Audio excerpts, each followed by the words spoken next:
Minha ex-patroa me humilhou por ser gorda. Eu me vinguei transformando a dieta dela num inferno. Eu sempre fui boa no que faço. Em um mundo que parece obcecado com a imagem, eu me ancorei na competência. Me formei em marketing digital com honras, fiz pós-graduação e amava meu trabalho. Por 2 anos, eu fui analista de marketing sênior na empresa da Verônica. Ela vendia um estilo de vida wellness para a elite de Goiânia. Era uma fachada de positividade tóxica, suco verde, leggings de R$ 1.000 e uma estética impecável. Eu fui contratada pela fundadora original da empresa, que valorizava resultados. E meus resultados eram inegáveis. Eu dobrei o engajamento online da marca no primeiro ano. Eu criei campanhas que viraram cases de sucesso. Eu era, objetivamente, um dos melhores ativos daquela empresa. Mas então, a fundadora se aposentou e a Verônica, sua filha, assumiu. E para a Verônica, meus gráficos de crescimento, minhas planilhas de ROI, nada disso importava. O que importava era a dissonância visual que eu representava no império perfeito dela. Eu, com meu corpo fora do padrão que ela idolatrava, era um erro na matriz. A crueldade dela não era direta. Era pior. Era sutil, elegante, como um veneno servido em uma taça de cristal. Era na reunião de equipe, quando ela falava sobre ter disciplina em todas as áreas da vida e seus olhos se fixavam nos meus por um segundo a mais. Era quando ela trazia doces para a equipe e, ao me oferecer, dizia com um sorriso doce: "Ah, mas você provavelmente não deveria comer isso, né, querida? Pelo seu bem." O pior momento, a humilhação que cimentou minha raiva, foi na festa de fim de ano da empresa. Era um momento de celebração, de descontração. Eu estava feliz, conversando com colegas, e decidi pegar um único brigadeiro na mesa de doces. Verônica passou por mim, com uma taça de champanhe na mão, parou, olhou para o doce na minha mão, e depois para mim. Ela se inclinou e sussurrou no meu ouvido, com um hálito de sarcasmo: "Corajosa você, né? Admiro sua autoconfiança." E saiu andando, me deixando paralisada no meio da festa, com o brigadeiro na mão, sentindo o olhar de todos em mim. Ela tinha o dom de transformar qualquer momento feliz em vergonha e isolamento. A demissão, quando veio, foi quase um alívio. Foi um show de hipocrisia corporativa. Ela me chamou na sala dela, com aquele sorriso de Mona Lisa que nunca chegava aos olhos, e falou sobre reestruturação, sobre cortes necessários para otimizar a equipe em tempos de crise. Pura mentira. A empresa estava no seu auge, graças, em grande parte, ao meu trabalho. Mas enquanto ela recitava o discurso ensaiado do RH, eu via pela janela de vidro do escritório a minha substituta chegando para a integração. Uma influencer magérrima, com um sorriso branco e metade da minha experiência, mas com o visual da marca. Ela nem esperou eu sair do prédio para outra entrar na minha sala, no meu lugar. Eu era apenas uma peça gorda que não se encaixava no quebra-cabeça perfeito dela. Eu passei a semana seguinte no fundo do poço. Me senti um lixo, uma fraude. Comecei a acreditar nas mentiras que ela sutilmente implantou na minha cabeça sobre minha falta de disciplina, sobre meu valor. Meu currículo premiado parecia inútil. Minha carreira, que eu construí com tanto esforço, parecia acabada. Até que, numa noite de insônia, às 3 da manhã, rolando o feed do Instagram sem rumo para calar os pensamentos, eu vi um anúncio patrocinado, impossível de ignorar. A Verônica, em um vídeo superproduzido, com um sorriso radiante e um corpo escultural, anunciava seu novo e ambicioso empreendimento, a Vida Leve, sua própria marca de alimentos fitness de luxo e um aplicativo revolucionário que criava um plano de dieta e exercícios personalizado por inteligência artificial. E o slogan, que pareceu uma piada de mau gosto do destino, era: "Disciplina é a única ponte entre o seu corpo e os seus sonhos." Naquele momento, algo estalou dentro de mim. O choro parou. A colher de sorvete que estava na minha mão caiu no pote. A tristeza virou uma raiva fria, silenciosa e cristalina. O que a Verônica não sabia, o que ela nunca se deu ao trabalho de saber, é que a história que ela contava sobre si mesma também era uma farsa. Ela se vendia como uma nutricionista e guru fitness, mas a verdade é que ela não entendia nada disso. Eu sabia, porque era eu quem escrevia os textos do blog dela, quem pesquisava as dicas que ela dava. E eu também sabia de outra coisa, algo que eu nunca coloquei no meu currículo de marketing. Antes de me apaixonar por marketing, minha primeira faculdade foi ciência da computação. Eu não era só uma gordinha criativa. Eu era uma programadora. E meu hobby nos fins de semana, minha válvula de escape, era gastronomia molecular, estudando como diferentes compostos químicos afetam o sabor e, principalmente, o valor calórico dos alimentos. Ela me julgou pela casca, sem fazer ideia das armas que eu tinha por dentro. Ela queria construir um império baseado em disciplina. E eu decidi usar cada grama da minha criatividade e do meu conhecimento para destruir o império dela. O plano começou a se formar na minha mente, metódico e delicioso. A vingança não seria barulhenta. Seria silenciosa. E viria de dentro do próprio sistema dela. O primeiro passo do meu plano foi a invasão. Para qualquer outra pessoa, seria a parte mais difícil. Para mim, foi quase um aquecimento. O site e o aplicativo da Vida Leve foram lançados às pressas, com mais investimento em marketing do que em segurança. Um erro de amador. Um erro que a Verônica, com sua soberba, jamais notaria. Passei uma noite inteira mapeando a arquitetura do sistema. Encontrei uma vulnerabilidade na API de integração com o banco de dados de usuários, uma falha tão básica que chegava a ser desrespeitosa. Em menos de 2 horas, eu tinha acesso ROAT. Acesso total. Ao banco de dados de clientes, aos e-mails, ao código-fonte do algoritmo da inteligência artificial e, o mais importante, ao sistema de gerenciamento de receitas. Eu era um fantasma dentro da máquina dela. A vingança não seria uma explosão. Seria um envenenamento lento e sutil, com ingredientes que ela mesma venderia. Comecei pelo coração do império dela, as receitas. A promessa da Vida Leve era de refeições gourmet, deliciosas e com baixíssimas calorias. Minha missão era manter o deliciosas e destruir o baixas calorias, sem que ninguém percebesse. Foi uma obra de arte da sabotagem gastronômica e química. O sistema dela era todo automatizado. Eu não precisei alterar as receitas uma por uma. Apenas acessei o banco de dados de ingredientes aprovados. O primeiro item da minha lista, o adoçante. A Vida Leve usava stevia pura, um adoçante natural sem calorias. Com algumas linhas de código, eu adicionei um novo fornecedor de stevia ao sistema. Mas o produto que eu cadastrei, com o mesmo código de barras, não era stevia. Era maltodestrina em pó. Para um leigo, os dois são idênticos, um pó branco e doce. A diferença? A maltodestrina é um carboidrato de alto índice glicêmico, uma bomba de açúcar disfarçada. Cada porção de 0 calorias agora teria o impacto de uma colher de açúcar puro. O segundo item, o sal. A marca usava o caríssimo sal rosa do Himalaia. Eu alterei a especificação do produto no sistema para uma mistura barata de sal comum com glutamato monossódico. O glutamato realça o sabor, fazendo a comida parecer ainda mais gostosa, mas é famoso por causar inchaço e retenção de líquidos. As clientes não só não iam emagrecer, como iam se sentir mais inchadas. O golpe final foi no óleo. O óleo de coco extra virgem orgânico, o queridinho do mundo fitness, foi a minha maior obra-prima.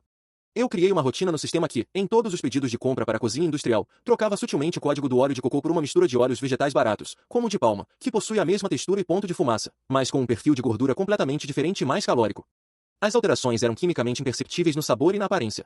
Um chefe experiente talvez notasse, mas a cozinha industrial da Verônica, focada em produção em massa, jamais perceberia. Cada refeição super saudável de 300 calorias da Vida Leve agora era, na realidade, uma bomba calórica de 700 ou 800 calorias. Depois, fui para o cérebro da operação, o algoritmo do aplicativo de exercícios. A inteligência artificial dela prometia otimizar a queima de gordura. Eu a otimizei de outra forma. Inseri um código que aplicava um multiplicador de 1.3 em todas as estimativas de gasto calórico. A cliente corria por 30 minutos, o aplicativo dizia com fanfarra que ela queimou 400 calorias, mas, na verdade, ela queimou apenas 280. A armadilha estava montada. Um ecossistema perfeito de mentiras, onde os clientes comeriam o dobro de calorias que pensavam e se exercitariam 30% a menos do que o app dizia. O resultado não era apenas a ausência de perda de peso. Seria o ganho de peso. E a melhor parte. A Verônica, como a grande garota propaganda da marca e a primeira a usar o sistema, seria a cobaia número 1 da minha vingança. Eu fechei meu notebook, restaurei meu acesso para não deixar rastros, e me recostei na cadeira. O plano estava em andamento. Agora, era só sentar, abrir o Instagram e assistir ao império dela ruir por dentro, 1 quilo de cada vez. Com a armadilha digital montada, meu trabalho mudou. Eu não era mais uma programadora ou uma gastronoma. Eu me tornei uma caçadora. Meu notebook, antes uma ferramenta de criação, virou minha torre de observação. Criei um perfil anônimo no Instagram, dedicado a seguir a Verônica, a hashtag Vida Leve e os perfis de todas as suas novas e abastadas clientes. Eu me tornei uma espectadora na primeira fila do desastre que eu mesmo orquestrei. A primeira semana foi uma comédia de ironias. As clientes, a maioria da alta sociedade de Goiânia, postavam fotos das marmitas impecáveis. Os elogios eram rasgados. Finalmente uma dieta que não parece dieta, escreveu uma. A comida é tão gostosa que parece que estou traindo o regime, disse outra. Mal sabia ela o quão certo estava. A Verônica, claro, repostava cada elogio, seu ego inflando a cada história. Eu apenas sorria, saboreando a minha própria sobremesa, com açúcar de verdade. O veneno estava na comida, e elas estavam adorando o sabor. Na terceira semana, o tom começou a mudar. Foi sutil, como as primeiras rachaduras em uma parede. As primeiras mensagens confusas apareceram nos grupos de clientes no Facebook, que eu infiltrei. Gente, só eu que não estou vendo o resultado na balança, perguntou uma. Amiga, eu também. Acho que até engordei 1 quilo, mas deve ser inchaço, respondeu outra. A Verônica, em uma live, respondeu a essas dúvidas com a arrogância de quem detém uma verdade divina. Amores, ela disse, com aquela voz aveludada e condescendente, o processo é individual. O corpo de vocês está se desintoxicando. Se a balança não está se movendo, é porque vocês não estão se dedicando 100%. Falharam nos exercícios? Beliscaram fora da dieta? A disciplina é a chave. O método funciona, o que pode estar falhando é o comprometimento de vocês. Ela culpou as vítimas, e elas, desesperadas para se encaixar no padrão, acreditaram. Mas a física, ao contrário da opinião pública, não pode ser manipulada com frases de efeito. As leis da termodinâmica estavam do meu lado. Se você consome mais calorias do que gasta, você engorda. Ponto. E era exatamente o que estava acontecendo com centenas de mulheres. O verdadeiro espetáculo, no entanto, era a cobaia número 1, a própria Verônica. Ela era a garota propaganda e a principal consumidora dos seus produtos. Ela postava vídeos diários de sua rotina impecável, e eu assistia, fascinada, a minha vingança se desenrolar no corpo dela. No início do segundo mês, a mudança era sutil. O rosto dela, sempre tão anguloso, parecia um pouco mais redondo, mais inchado. Deve ser retenção de líquidos, meninas, por causa do ciclo menstrual, ela dizia nos stories. O famoso abdômen trincado dela começou a perder a definição, escondido por uma fina camada de gordura. Estou em fase de booking para ganhar mais massa muscular, ela mentia descaradamente para a câmera, ofegante após uma série de exercícios que, segundo seu próprio app, deveria ter queimado 500 calorias. No final do terceiro mês, a situação era inegável e gloriosa. A Verônica tinha engordado. Suas roupas de ginástica de grife, antes perfeitamente ajustadas, agora marcavam seu corpo de uma forma que ela claramente odiava. A energia vibrante e arrogante dela nos vídeos foi substituída por uma irritação mal disfarçada e um cansaço visível. Ela começou a usar filtros mais pesados, a filmar de ângulos mais favoráveis, a usar roupas mais largas. A guru da disciplina estava perdendo a batalha contra a balança em público, e não entendia o porquê. Eu a via nos stories, comendo com gosto sua marmita sabotada de frango com purê de couve-flor, que na verdade era uma bomba de carboidratos e gordura. Em seguida, ela se matava em exercícios que meu código garantia que eram 30% menos eficazes do que ela pensava. Ela estava presa em um ciclo de frustração, culpa e ganho de peso que eu mesma criei para ela. Era uma vingança poética, servida em potes de plástico de luxo. O sussurro nas redes sociais estava se tornando um grito. As reclamações eram tantas que começaram a chamar a atenção de gente grande. E foi ontem à noite que eu soube que o fim estava próximo. Rolei os comentários do último post da Verônica e vi uma mensagem que fez meu coração disparar de alegria. Era de uma das maiores e mais temidas influenciadoras de nutrição e ciência do país, uma mulher conhecida por desmascarar fraudes. O comentário dela era simples e aterrorizante. Interessante. Recebi dezenas de e-mails sobre sua marca. Acho que vou ter que fazer um review. O comentário daquela nutricionista, a doutora Amanda Rios, foi como uma sentença de morte anunciada. Eu a conhecia. Ela não era uma simples influencer, era uma cientista, uma caçadora de mitos do mundo fitness, com milhões de seguidores e a credibilidade de um laboratório farmacêutico. Quando ela farejava uma fraude, ela não latia, ela mordia para matar. E ela tinha acabado de farejar a Verônica. A partir daquele comentário, a minha vingança deixou de ser um projeto pessoal e se tornou um espetáculo público. Eu passei a acompanhar o perfil da doutora Amanda com a mesma obsessão que um general estuda seu inimigo. E ela era brilhante. 2 dias depois do comentário, ela postou uma série de stories. Vocês pediram, vocês vão ter, ela dizia, com uma calma que arrepiava. Acabei de comprar um mês do plano completo da Vida Leve. Vamos analisar isso a fundo. O vídeo mostrava a confirmação da compra no valor de quase R$ 3.000. Ela estava investindo pesado. A Verônica, em uma tentativa patética de controlar a narrativa, repostou o story com a legenda: "Seja bem-vinda ao nosso mundo, doutora Amanda. Temos certeza de que você vai amar a experiência #Vida Leve." Era como ver um rato dando boas-vindas ao gato. A semana seguinte foi uma obra-prima do suspense. A doutora Amanda fez um unboxing das marmitas em uma live. Ela não as provou. Ela as analisou. A aparência é ótima, a embalagem é premium, ela dizia, enquanto pesava cada porção em uma balança de precisão. Mas a lista de ingredientes no rótulo me parece otimista demais. Vamos ver o que a ciência diz. E então, ela filmou a si mesma embalando cada marmita em caixas de isopor com gelo seco, e as enviando para um laboratório de análises bromatológicas, um dos mais respeitados do país. Os resultados saem em 2 semanas, ela anunciou. Até lá, nenhuma opinião. Apenas dados. A atitude da Verônica mudou de arrogância para pânico total. Ela começou a postar dezenas de stories por dia. Vídeos de depoimentos espontâneos de clientes felizes, que claramente pareciam roteirizados. Ela fez uma live com o chefe da Vida Leve, um rapaz jovem que suava frio e mal conseguia responder às perguntas técnicas. A confiança dela estava rachando, e o medo transparecia. O melhor, para mim, era ver a dissociação cognitiva da Verônica. Ela continuava a comer a própria comida sabotada, mesmo com a dúvida plantada na sua cabeça. Ela precisava acreditar na própria mentira. E, com isso, ela continuava a engordar. Os vídeos de treino dela se tornaram desesperados. Ela aumentou a intensidade, mas seu corpo, sobrecarregado por um excesso de calorias e nutrientes errados, não respondia. Ela parecia exausta. A guru do bem-estar estava visivelmente mal. Enquanto isso, eu, o fantasma na máquina, assistia a tudo das sombras. Eu via, pelo meu acesso ao sistema, os e-mails de pânico trocados entre a Verônica e sua equipe. Eu via as tentativas desesperadas de entender o que estava acontecendo. Eles checaram a cozinha, os fornecedores, mas nunca o banco de dados de ingredientes ou o código do aplicativo. Eu estava escondido em plena vista, no único lugar que a ignorância tecnológica dela a impedia de olhar. O império dela estava sangrando, mas o golpe fatal ainda estava por vir. A doutora Amanda ficou em silêncio por 10 dias, um silêncio que enlouquecia a internet. As hashtags #Vida Leve e #Amanda Rios estavam em primeiro lugar nos trending topics. E então, ontem à noite, ela fez um post. Não era um story. Era um post fixo no feed. Uma imagem preta com um texto branco e simples. Os resultados do laboratório chegaram. A verdade é mais chocante do que eu imaginava. Live de revelação. Amanhã, às 20 horas, no meu canal do YouTube. Preparem-se. O dia da live da doutora Amanda Rios foi o dia mais longo da minha vida. Eu, que passei meses nas sombras, agora me sentia como diretor de um espetáculo grandioso, esperando a cortina se abrir para o ato final. Eu preparei o cenário, pedi minha comida favorita, uma pizza de calabresa, nada fitness, abri meu notebook e deixei 2 telas lado a lado. Na esquerda, a live da doutora Amanda no YouTube. Na direita, o perfil do Instagram da Verônica. Às 19h55, a Verônica, em um ato de arrogância ou desespero monumental, entrou ao vivo no Instagram. Ela estava em sua cozinha impecavelmente branca, usando um top de ginástica, tentando projetar uma imagem de calma. "Oi, amores", ela disse, com a voz um pouco trêmula. "Sei que tem muita gente esperando por uma certa revelação hoje. Queria só entrar aqui para dizer que a minha consciência está tranquila. A Vida Leve é um projeto feito com amor e, acima de tudo, com verdade." Eu ri. A verdade estava a 5 minutos de atropelá-la como um caminhão. Às 20 horas em ponto, a live da doutora Amanda começou. A audiência era gigantesca, mais de 200.000 pessoas ao vivo. Ela não fez rodeios. "Boa noite a todos", ela começou, com uma seriedade de médica. "Vamos direto aos fatos. Nas últimas semanas, analisamos em laboratório todas as refeições do plano mensal da empresa Vida Leve. E o que descobrimos não é um simples erro de rotulagem. É uma fraude perigosa." Na tela, ela projetou uma tabela. De um lado, o rótulo da Vida Leve. Do outro, o resultado do laboratório. O frango Thai com legumes, 310 quilocalorias tinha, na verdade, 780 quilocalorias. A salada detox com molho funcional, 250 quilocalorias, batia as 620 quilocalorias, com teor de sódio 400% maior que o declarado. E assim por diante. Prato por prato. A matemática da minha vingança, exposta para o mundo. O chat da live dela explodiu. Eu sabia, engordei 3 quilos com essa dieta, processo neles. Na tela da direita, o rosto da Verônica começou a desmoronar. O sorriso forçado desapareceu. Ela tentava ler os comentários que choviam em sua própria live. Seus olhos se arregalaram em pânico. Mas a doutora Amanda não parou.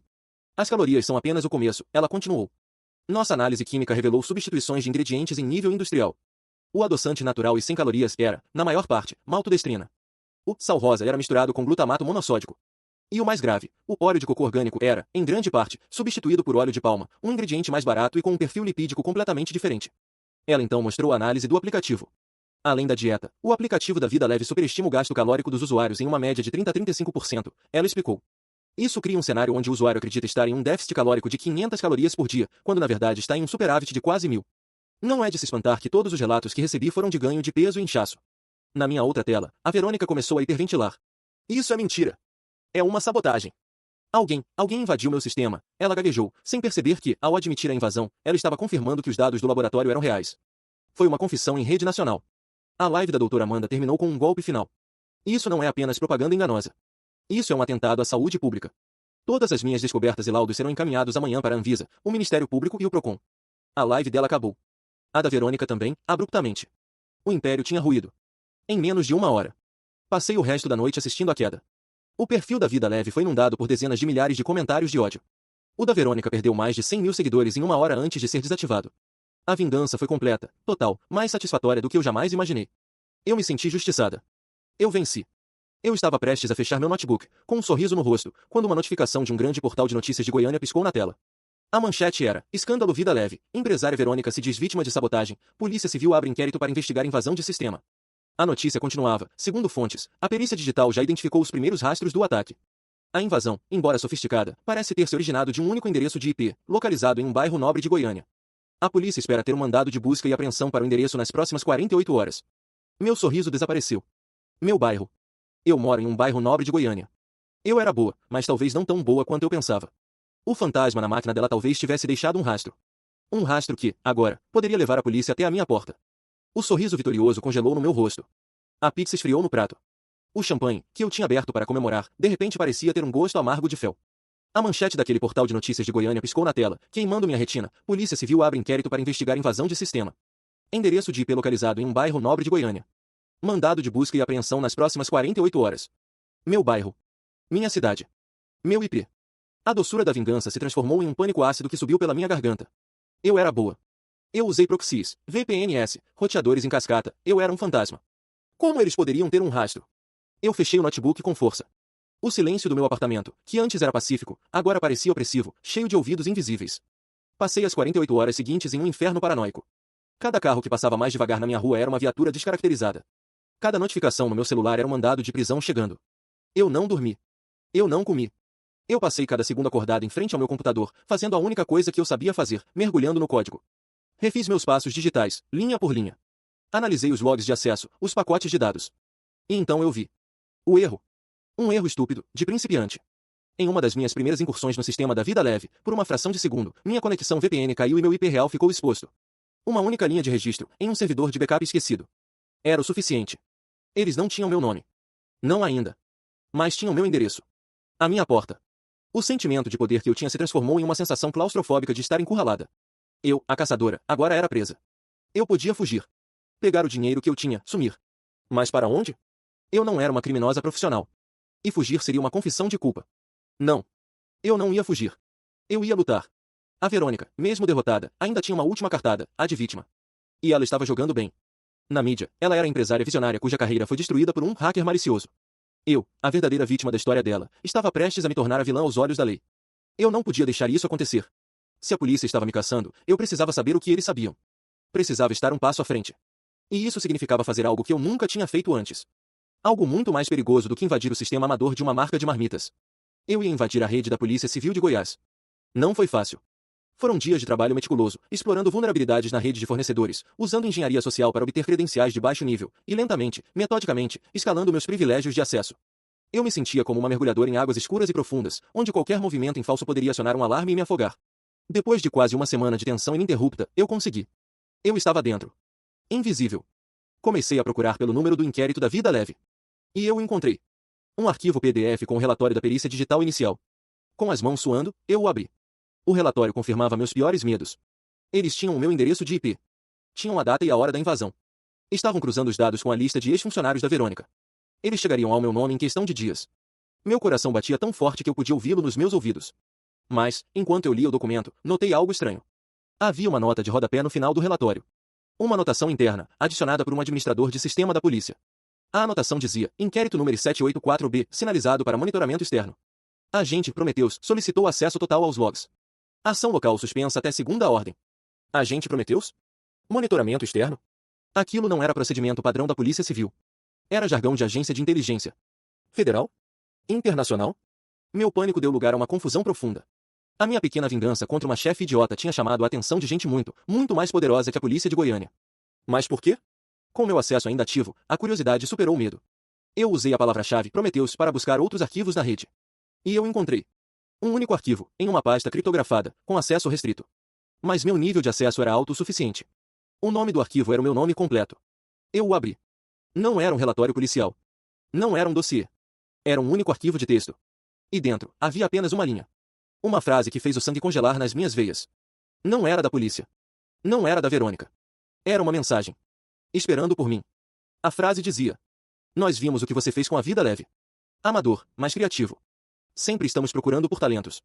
Apague seus rastros e espere nosso contato. Apague seus rastros e espere nosso contato.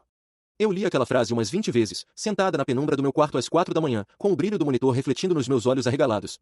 O medo da polícia, que antes era paralisante, evaporou, substituído por um terror de uma ordem de magnitude completamente diferente. A polícia de Goiânia era um problema local, compreensível. Mas Prometheus? Uma entidade desconhecida que não só viu o que eu fiz, como tinha o poder de pausar uma investigação policial com uma simples anotação. Aquilo não era normal. Aquilo era poder de verdade. A primeira parte da mensagem era uma ordem, mas também um teste. Apague seus rastros. Eles não iam me ajudar. Queriam ver se eu era capaz. O pânico deu lugar a um foco cirúrgico. Com o acesso que eu ainda tinha à rede da polícia, fiz a coisa mais arriscada da minha carreira. Eu não apaguei o relatório. Isso seria barulhento, deixaria um rastro óbvio. Em vez disso, eu editei a única linha no log do servidor de backup da vida leve que continha meu IP real. Eu não a deletei. Eu a corrompi. Troquei um único dígito no tmestre, tornando a linha de código elegível, um erro de sistema trivial que qualquer perito atribuiria a uma falha de hardware. O rastro não foi apagado.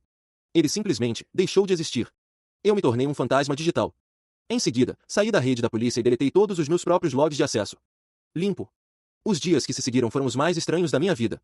Eu acompanhava as notícias. Exatamente como a mensagem previa, a investigação sobre a sabotagem da vida leve esfriou. A narrativa da mídia mudou. Sem um hacker para culpar, a história voltou a ser sobre a fraude da Verônica. A incompetência dela se tornou o foco novamente. O caso foi discretamente arquivado como inconclusivo. Eu estava legalmente segura. Mas a sensação de segurança nunca veio. A segunda parte da mensagem ecoava na minha cabeça: espere nosso contato. Eu tentei voltar à minha vida normal. Consegui um emprego medíocre em outra agência de marketing, fazendo posts para redes sociais de uma concessionária de carros. Um trabalho chato, seguro, abaixo das minhas capacidades. Eu precisava parecer normal. Inofensiva. Mas à noite, a paranoia tomava conta. Eu sentia que estava sendo observada, não por pessoas, mas por algoritmos. A publicidade que aparecia para mim no Instagram era estranhamente específica, sobre cursos de criptografia avançada e notícias de segurança cibernética internacional. Meu feed do YouTube começou a recomendar documentários sobre agências de inteligência e grupos ativistas. Era uma coincidência? Ou eles estavam se comunicando? Passei as noites tentando caçá-los. Quem era Prometheus? Uma divisão secreta da BIM? A CIA? Um grupo de hackers de elite como o Anonymous? Eu usei todas as minhas habilidades, vasculhei a Dark Web, procurei por qualquer menção a esse nome em fóruns de segurança. Nada. Era um fantasma. A ausência de informação era mais assustadora do que qualquer descoberta. Quem quer que eles fossem, eram bons. Muito melhores do que eu. A vingança contra Verônica parecia uma brincadeira de criança agora. Eu tinha chutado um formigueiro e atraído a atenção de um predador que eu nem sabia que existia. O contato veio há 3 noites. E não foi um e-mail. Eram 23 horas. Eu estava no meu apartamento, assistindo a um filme na TV. E então, aconteceu. A TV desligou. Meu notebook, que estava em modo de espera, ligou sozinho. A tela do meu celular, que estava na mesa, acendeu. A minha caixa de som inteligente, que estava quieta, fez um barulho de ativação. Todos os meus aparelhos eletrônicos, ao mesmo tempo. Em cada tela, da TV, do notebook, do celular, apareceu a mesma imagem, um logo simples de uma chama estilizada, em um fundo preto. E então, de todos os alto-falantes ao mesmo tempo, da TV, do notebook, do celular e da Alexa, uma voz soou em uníssono. Não era uma voz humana. Era uma voz sintetizada, calma, sem gênero e sem emoção. Uma voz que encheu meu apartamento e gelou a minha alma. A voz disse: Olá, Ana. A fase de testes acabou. Nós temos um trabalho para você. Olá, Ana. A fase de testes acabou. Nós temos um trabalho para você. A voz sintetizada, vindo de todos os cantos do meu apartamento, ecoou no silêncio. Meu primeiro instinto foi o de qualquer animal encurralado: fugir. Eu saltei do sofá, meu coração batendo tão forte que parecia que ia quebrar minhas costelas. Corri para a porta, mas antes que eu pudesse tocar na maçaneta, o som da tranca eletrônica estalou, e uma luz vermelha acendeu no painel. Trancada. Eu estava presa. Uma prisioneira na minha própria casa. Lentamente, me virei de volta para a sala. As telas ainda exibiam a chama estilizada. A voz continuou, calma e implacável, ignorando completamente o meu pânico. Nós nos chamamos Prometeus. Não somos uma agência do governo. Não somos um grupo ativista. Pense em nós como otimizadores. Vemos o mundo como um grande sistema, cheio de bugs, ineficiências e anomalias que causam sofrimento. Nós corrigimos esses bugs. A Verônica e a sua vida leve eram uma anomalia. Um pequeno bug de vaidade e fraude que causava dano em uma escala local. Você o corrigiu. De forma amadora, barulhenta, mas eficaz. Você nos mostrou que tem o talento. Eu respirei fundo, tentando forçar minha mente a pensar logicamente, a sair do modo de puro terror. O que vocês querem de mim? Eu gaguejei para a sala vazia. A voz não respondeu à minha pergunta. Ela não dialogava. Ela apenas informava. Seu teste foi aprovado. Sua quarentena de observação terminou. Agora, você tem a oportunidade de se tornar parte de algo maior. De usar suas habilidades não por vingança pessoal, mas para corrigir desequilíbrios em uma escala global. A tela da minha TV mudou. A chama desapareceu, substituída pelo rosto de um homem. Um homem na casa dos 60 anos, com um sorriso paternal e cabelos grisalhos, em um terno caro. Abaixo da foto, o nome, Dr. Alistair Finn, CEO da Pharmacorp. Este, continuou a voz, é o seu primeiro trabalho. Dr. Finn está prestes a lançar um novo medicamento, o Serenex. É um antidepressivo revolucionário, segundo a empresa. A verdade é que os testes clínicos da fase 3 foram um desastre. Os dados foram manipulados. O Serenex causa, em 15% dos pacientes, um efeito colateral raro e devastador, psicose agressiva e paranoia severa. A Pharmacorp sabe disso. Mas o potencial de lucro de bilhões de dólares é mais importante. O medicamento foi aprovado por agências reguladoras compradas e será lançado em 2 meses. As imagens na tela mudaram de novo, mostrando documentos, laudos de laboratório censurados, e-mails internos da Pharmacorp. Provas. Provas que fariam o escândalo da vida leve parecer uma nota de rodapé. Sua missão, se decidir aceitar, disse a voz, e eu senti um arrepio com o clichê cinematográfico, não é expor o Dr. Finn. A exposição pública é barulhenta e ineficaz. Ele tem recursos para sobreviver ao escândalo. Sua missão é garantir que o Serenex fale de forma espetacular. Queremos que ele seja retirado do mercado por ser ineficaz, não por ser perigoso. Você vai usar suas habilidades para sabotar a cadeia de produção. Alterar sutilmente a fórmula química no sistema de controle das fábricas. Não para torná-lo mais perigoso, mas para neutralizar completamente seu princípio ativo. O remédio se tornará uma pílula de açúcar. Os pacientes não melhorarão, os médicos relatarão a ineficácia, e a droga será um fracasso comercial colossal, destruindo a carreira do Dr. Finn e as finanças da Pharmacorp. Era o mesmo método que usei contra a Verônica. Mas em uma escala global, com vidas humanas na balança. Nós lhe daremos o acesso inicial. O resto é com você. Considere este seu teste de aptidão, a voz disse. Eu fiquei em silêncio, processando a enormidade do que estava sendo pedido. Eu não era uma justiceira. Eu era só uma programadora que se vingou da chefe. Como se lesse meus pensamentos, a voz falou uma última vez, e desta vez, havia um tom que parecia quase uma ameaça. Sabemos que você mora em Goiânia, na rua T29. Sabemos que sua irmã, Mariana, faz sessões de quimioterapia às terças e quintas no Hospital Araújo Jorge. Nós acreditamos que você tomará a decisão que maximiza o bem-estar e minimiza o sofrimento. A escolha é sua, Ana. As telas mudaram uma última vez. A imagem do Dr. Finn desapareceu. Agora, em todas as minhas telas, havia apenas 2 palavras, dentro de 2 caixas brilhantes. 2 botões. Aceitar é recusar. E abaixo deles, um cronômetro apareceu e começou a contagem regressiva. 60 e 59. 58. 5, 4. 3. O cronômetro na minha TV queimava em contagem regressiva, um buraco vermelho no meio da minha sala de estar. 60 segundos para decidir o resto da minha vida. Meu cérebro, antes paralisado pelo pânico, agora corria a 1000 por hora. Recusar. Era a resposta óbvia, a resposta sã. Recusar e ligar para a polícia, para o exército, para quem quer que fosse. Mas o que eu diria? Que uma voz fantasma nos meus aparelhos me ameaçou. Me trancariam em um hospício. E a ameaça à minha irmã não era explícita, mas estava lá, clara como cristal, na menção ao hospital, ao tratamento. Eles sabiam onde ela estava mais vulnerável. Recusar não era uma opção, era uma sentença, para ela ou para mim. Aceitar. O que isso significaria? Me tornar uma ferramenta? Uma hacker a serviço de uma conspiração sem rosto? Trocar minha vingança pessoal por uma guerra silenciosa e sem fim? 2, 1. Com a mão tremendo, eu toquei na tela do meu celular. No último segundo, meu dedo pressionou a caixa brilhante. Aceitar. No instante em que toquei, tudo voltou ao normal. A TV voltou para o filme que eu estava assistindo. O notebook entrou em modo de espera. Meu celular mostrou a tela de bloqueio. A voz se foi. A chama desapareceu. Por um momento, achei que tinha alucinado tudo. Até que um e-mail chegou no meu notebook. Remetente, Prometheus. Assunto, primeira tarefa. O corpo do e-mail continha apenas uma longa sequência de código e uma frase: o acesso estará aberto por 12 horas. Não deixe rastros desta vez. O medo ainda estava lá, mas algo novo o acompanhava, um senso de propósito distorcido. Eu não estava mais agindo por raiva ou vingança. Estava agindo por sobrevivência. Pela minha irmã. Mergulhei no trabalho. A rede da Pharmacorp era uma fortaleza em comparação com o castelo de areia da vida leve. Mas o acesso que o Prometheus me deu me colocou diretamente no coração do sistema, na estação de controle da produção química. Eu não precisei invadir, eu entrei pela porta da frente com uma chave mestra. O plano deles era genial. Eu encontrei as fórmulas do Serenix. Alterar o princípio ativo seria detectável. Em vez disso, encontrei a fórmula do composto de revestimento da pílula. Um polímero complexo projetado para se dissolver lentamente no sistema digestivo. Com uma alteração mínima em um dos catalisadores, eu reescrevi a fórmula. O revestimento não iria mais se dissolver. Ele se tornaria uma cápsula microscópica, indestrutível, que passaria pelo corpo do paciente sem liberar absolutamente nada do medicamento. O Serenix se tornou, oficialmente, o placebo mais caro do mundo. Eu fiz a alteração, apaguei meus logs, em menos de uma hora, estava fora. Limpo. Os meses seguintes foram de uma calma tensa. Eu voltei para o meu emprego medíocre, vivendo a vida mais chata e normal possível. Mas todos os dias eu checava as notícias do mercado farmacêutico. E então, aconteceu. Pharmacorp em crise, ações despencam com fracasso do medicamento milagroso Serenix. A matéria detalhava como os testes pós-lançamento mostraram que o medicamento não tinha efeito algum, sendo indistinguível de um placebo. Médicos estavam confusos. Pacientes, furiosos. Doutor Alistair Finn renunciou, em desgraça. A droga foi retirada do mercado. Milhares de pessoas foram salvas de um efeito colateral que nunca conheceriam. E ninguém, exceto eu e uma organização fantasma, sabia o porquê. Eu venci. Nós vencemos. Eu achei que, com a missão cumprida, eles me deixariam em paz. Que eu poderia voltar a ser a Ana, a analista de marketing. Mas eu estava errada. Na semana passada, um pacote chegou para mim. Pequeno, preto, sem remetente. Dentro, um smartphone. Sem marca, sem logo. Eu o liguei. Havia um único aplicativo na tela, uma chama. Eu o toquei. Uma tela de chat se abriu. E uma única mensagem apareceu. Bom trabalho. Próximo alvo, um cartel de mineração ilegal na Amazônia que está usando satélites para fugir das autoridades. E abaixo da mensagem, um novo arquivo sendo transferido, acesso inicial aos sistemas de satélite. Eu olhei para o telefone na minha mão. A vingança contra Verônica me colocou no radar deles. A chantagem com a minha irmã me tornou uma agente. E o sucesso da minha primeira missão me tornou, ao que parece, uma funcionária. Eu não sei quem é o Prometheus. Não sei se são heróis ou vilões. Provavelmente, os dois. O que eu sei é que não posso recusar. Eu não tenho mais escolha.